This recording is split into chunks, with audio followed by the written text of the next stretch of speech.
Welcome back to Encyclopedia.Zone. My name is Dr. Don Jolly. I am a freelance writer whose work has appeared in Penthouse Magazine, The Revealer Magazine, among others. I am also the editor-in-chief of Encyclopedia.Zone, the internet's premier home for literary shitposting. And you might notice, if you've been on the channel before, that I'm looking a little better and I'm sounding a little better than I typically have. And completely unrelated, I'd like to announce that I'm formally endorsing Mike Bloomberg for President of the United States. All right, that's a lie. I'm not endorsing Bloomberg, and the new webcam and the Blue Yeti microphone that we are now recording on have been gifted to the channel by a great friend of ours, somebody who's been supporting us for a long time, and I want to thank them. They wish to be anonymous, but I want to thank them very sincerely, because I really think it'll be a big thing for the channel, especially when we have stuff like James coming over to talk about the election. We're going to have better sound, we're going to have better picture for you, and I hope that you enjoy it. Anyway, tonight, Michael Bloomberg is hitting the debate stage for the first time. Are we going to talk about that? Not exactly, but I do have a little essay that we're going to go through today called Doomberg, and I hope very much that you enjoy. We're going to begin today with a correction. In my last video essay, where I compared the former New York mayor and current multi-billionaire Michael Bloomberg to Dracula, I said that he'd spent $188 million on advertising as of February for his still nascent presidential campaign. I got this number from Rebecca Ruiz, a journalist whose piece, "The Bloomberg Campaign is a Waterfall of Cash," was published by the New York Times on the 13th of February. This number has been countermanded by several sources, both in the Times and elsewhere. Turns out it's low. The Wall Street Journal in January reported his total ad buys at $217 million, already higher than Ruiz's lowball. The Intercept, on February 15th, put the total at $363 million. Brooke Fox and Anna Nicolau, in a piece published yesterday in the Financial Times, put Bloomberg's campaign's total price tag at more than $408 million. The numbers differ because they are constantly changing, going up. And because Bloomberg 2020 Incorporated, his official campaign apparatus as filed with the Federal Election Commission, is only part of the network of so-called philanthropies and political action committees under control of the Bloomberg organization. Last year, in my first political column of the cycle, HRC 2020, I said that the true power in modern American empire was no longer the individual, neither the individual voters or the individual candidates who endeavor to represent them.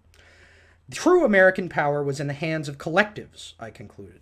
Technologically interconnected networks in which human beings are simply neurons creating great, stupid, aggregate minds that might be called corporations legally, but which in actuality resemble a pantheon of idiot gods. If they can be said to see at all, they must see a vaster cosmos than we do, an infinite architecture of ruin and decay in which everything is merely food and all desire is condensed to a single thrusting point: expand. Expand, expand. Bloomberg wears human skin, but it is not human. It is what our politics look like when they forego all patriotic hypocrisy and all pretense of disguise.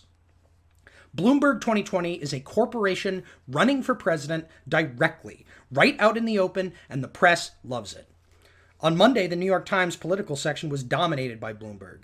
Its front page, on the app at least, was 5 Bloomberg stories, the most critical of which, a study of Bloomberg's gradual financial takeover of the Democratic Party through political and charitable spending, was written by Alexander Burns and Nicholas Coolish, and it still appeared beneath the headline, "Michael R. Bloomberg has poured billions of dollars into efforts that advance his philanthropic and political causes," which makes building an influence network sound like charity.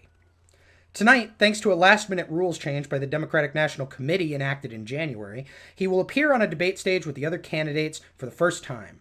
Reading the press since the New Hampshire primary, the New York Times included, has given me the distinct impression that Bloomberg, who has won no delegates and received not a single vote in any caucus or primary held thus far, is being treated like a frontrunner. Meanwhile, Bernie Sanders, who got the most votes in both New Hampshire and Iowa, considering the fraught nature of the numbers coming from that benighted state, is being treated as a freak, an extremist, and a phase. If you participated in the Trump wing of the 2016 meme war, this dynamic will seem very familiar. Bloomberg has much to recommend it to the media and extant Democratic Party power structure. It offers money, piles of it, for advertising, for down-ticket campaigns, for political action committees. Even though Michael Bloomberg has promised to step down from his companies if elected, we saw how well that worked with Trump, the Bloomberg campaign is, in effect, an attempt at merger. According to Burns and Coolish, over the last few years, Bloomberg has become the single most important donor to Democratic causes. Why not give that donor outright control and move his leadership out from behind the curtain? How much more would it spend if it were to acquire the Democratic Party the way Disney acquired Star Wars? Sanders, his primary opponent, on the other hand, represents a new power structure built on populist anti-corporate rhetoric and a dangerous expansion of organized labor. His workplace democracy plan would legalize secondary boycotts and the right of even federal employees to strike.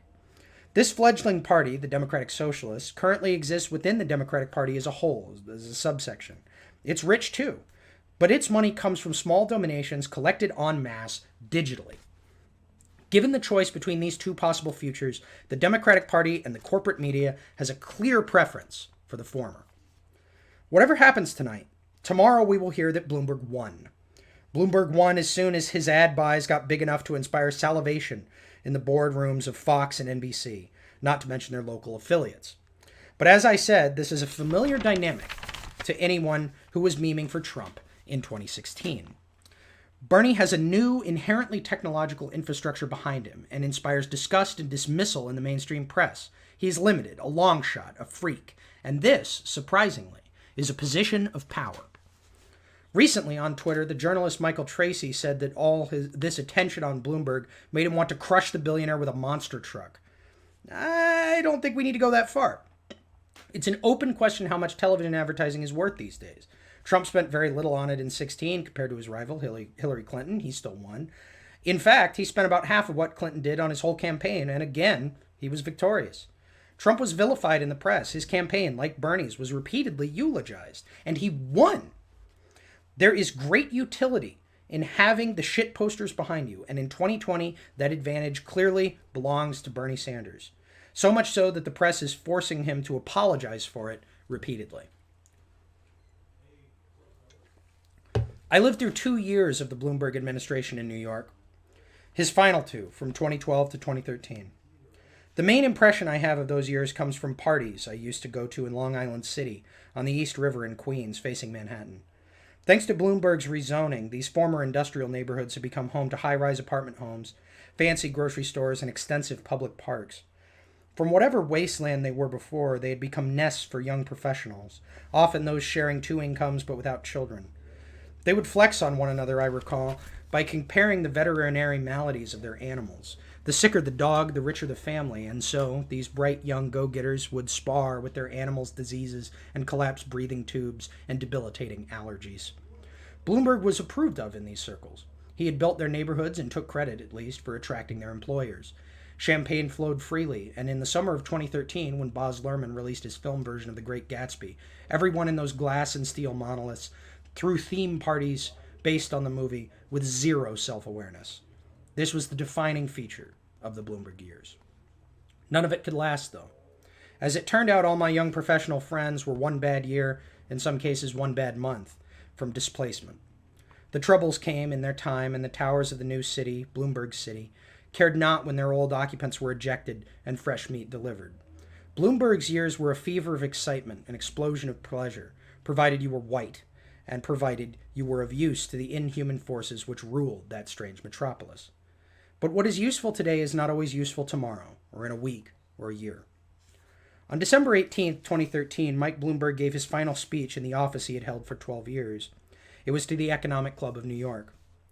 Government's job is to look ahead and find innovative, pragmatic ways to remove barriers to future growth, he said.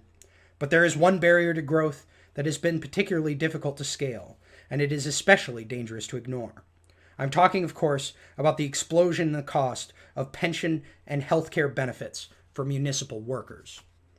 The cost of caring for retired municipal workers, Bloomberg said, was the result of the labor electoral complex that has traditionally stymied reform.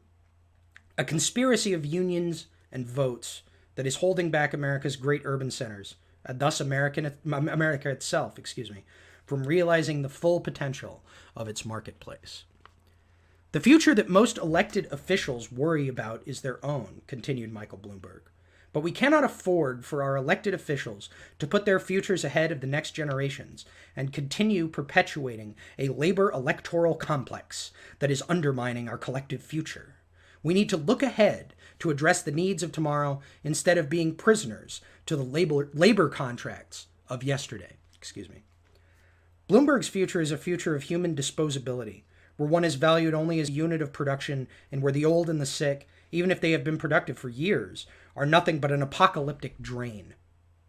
The fact that Bloomberg is being heralded as a frontrunner in the 2020 race for Democratic moderates removes the force of all those moderates' claims to basic empathy or respect for the working class.